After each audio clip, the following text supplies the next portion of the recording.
নমস্কাৰ আজি 23 ডিসেম্বৰ অসমৰ লগতে ভাৰতৰ বিভিন্ন প্ৰান্তৰ পৰা খণ্ডিয়াৰ কেইবাটাও খবৰ একেলগে যুগুতোৱা হৈছে এনে ধৰণৰ খবৰসমূহ নিতৌ চাবৰ কাৰণে চেনেলটো সাবস্ক্ৰাইব কৰি ভিডিঅ'টোত এটা লাইক কৰি দিব এই মুহূৰ্তত জনাই আছো এটা গুৰুত্বপূৰ্ণ খবৰ ভয়ংকৰ বিমান দুৰ্ঘটনাত 10 গৰাকীকৈ বিমান যাত্ৰীৰ কৰুণ মৃত্যু হৈছে এটা ভয়ংকৰ খবৰ দিব বিচাৰিছো আজি এক ভয়ংকৰ বিমান দুৰ্ঘটনা সংঘটিত হৈছে যত 10 গৰাকীকৈ বিমান যাত্ৰীৰ কৰুণ মৃত্যু হৈছে এটা বিশেষ খবৰ একেটা পৰিয়ালৰে শিশু মহিলা সহ 5 জনকৈ লোকৰ মৃত্যু হৈছে দুৰ্ঘটনাত আহত হৈছে প্ৰায় 12 গৰাকীকৈ লোক এটা গুৰুত্বপূৰ্ণ খবৰ বিমান দুৰ্ঘটনাক লৈ অঞ্চল জুৰি এতিয়া ব্যাপক চাঞ্চল্যৰ সৃষ্টি হৈছে বিগ ব্ৰেকিং নিউজ ব্ৰাজিলৰ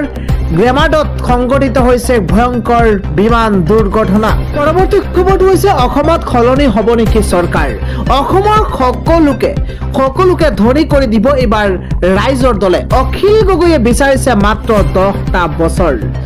আমি বিশেষ খবৰ জনাৰ চেষ্টা কৰিছো পলিটিক্যাল ব্ৰেকিং নিউজ ৰাইজৰ দলক 10 বছৰ দিলে অসম খলনি কৰি দিম এই মন্তব্য ৰাইজৰ দলৰ সভাপতি অখিল গগৈ অসমৰ প্ৰতিজন মানুহক ধনী কৰি দিম ৰাইজৰ দলে অসমৰ প্ৰতিগৰাকী লোকক ধনী কৰি দিয়া আশ্বাস দিছে অখিল গগৈয়ে কেৱল সিমানেই নহয় চাচা মামাক অসমৰ ৰাজনীতিৰ পৰা বিদায় দিলেহে অসম ৰক্ষা পৰিব মন্তব্য অখিল গগৈৰ অসমৰ সমস্যা নাইকিয়া কৰিবলৈ হলে অন্ত পেলাব লাগিব হিন্দু মুছলমানৰ ৰাজনীতি ডাঙৰ খবৰ বদৰুদ্দিন আজমলে শিক্ষা আৰু স্বাস্থ্যৰ বেপাৰ কৰে বদৰুদ্দিন আজমলে শিক্ষা আৰু স্বাস্থ্যৰ বেপাৰ কৰে 2031ত ৰাইজৰ দলৰ চৰকাৰ হ'বলৈ দিয়ক আৰু ৰাজ্যবাসীক চৰকাৰ খলনি কৰিবলৈ আহ্বান জনাইছে অখিল গগৈয়ে মাত্ৰ 10 বছৰেই অসমত খলনি কৰি দিয়াৰ প্ৰতিশ্ৰুতি দিছে বিধায়কজনে ৰাইজৰ দলক 10 বছৰ দিলেই অসম খলনি কৰি দিব বুলি মন্তব্য অখিল গগৈ পৰৱৰ্তী খবৰটো হৈছে মুছলমানৰ বাবে মাত মাতি আছে আমচুৰ প্ৰশংসাত এবাৰ পঞ্চমুখ হৈ পৰিছে কংগ্ৰেছ নেতা ৰকিবুল হুছেইন এটা বিশেষ খবৰ আমচুৰ প্ৰশংসাত এবাৰ পঞ্চমুখ হৈছে সাংসদ ৰকিবুল হুছেইন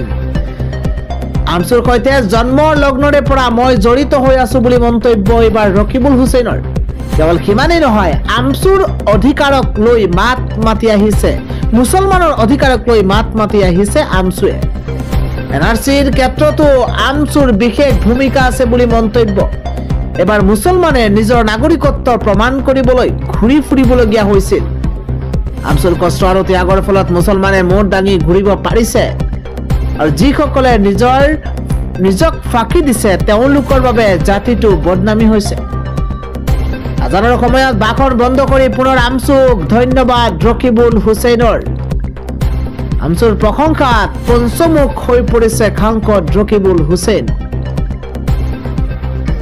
আন এটা গুৰুত্বপূৰ্ণ খবৰ হৈছে দম্ভচূৰ্ণ বাংলাদেশৰ ভাৰতৰ পৰা বিচাৰিছে সহায় ভাৰত বাংলাদেশৰ সম্পৰ্কত প্ৰত্যাহ্বানৰ সন্মুখীন হ'বলগীয়া হৈছে যদিও প্ৰয়োজনীয় সময়ত ভাৰতে বাংলাদেশক সহায় কৰাৰ ক্ষেত্ৰত ধাৰাবাহিকভাৱে দৃঢ়তাৰে থিয় দিছে সাম্প্ৰতিক সময়ৰ কিছু ঘটনাৰ বাবে চুবুৰীয়া ৰাষ্ট্ৰ বাংলাদেশৰ সৈতে ভাৰতৰ সম্পৰ্ক কিছু পৰিমাণে ফাট মেলিছিল বাংলাদেশত হিন্দুসকলৰ ওপৰত হোৱা নিৰ্যাতনৰ বিৰুদ্ধে মাত মাতিছিল ভাৰতে যাৰ ফলত ভাৰত বাংলা এই দুই ৰাষ্ট্ৰৰ মাজত সম্পৰ্ক যেন ক্ৰমশঃ অৱনমিত হৈছে উল্লেখ কৰা প্ৰয়োজন যে বৰ্তমান মহম্মদ ইউনুছৰ নেতৃত্বত বাংলাদেশত আছে অন্তৰ্বৰ্তীকালীন চৰকাৰ ভাৰত বাংলা সম্পৰ্কত ফাট মেলাৰ সুযোগ বুজি ভাৰতৰ বৈৰী ৰাষ্ট্ৰ চীনৰ সৈতে ঘনিষ্ঠ সম্পৰ্ক স্থাপন কৰিবলৈ চেষ্টা চলাইছিল ইউনুছ চৰকাৰে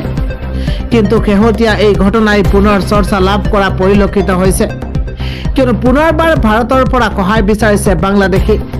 ভাৰত বাংলাদেশৰ সম্পৰ্কত প্ৰত্যাহ্বানৰ সন্মুখীন হ'বলগীয়া হৈছে যদিও প্ৰয়োজনীয় সময়ত ভাৰতে বাংলাদেশক সহায় কৰাৰ ক্ষেত্ৰত ধাৰাবাহিকভাৱে দৃঢ়তাৰে থিয় দিছে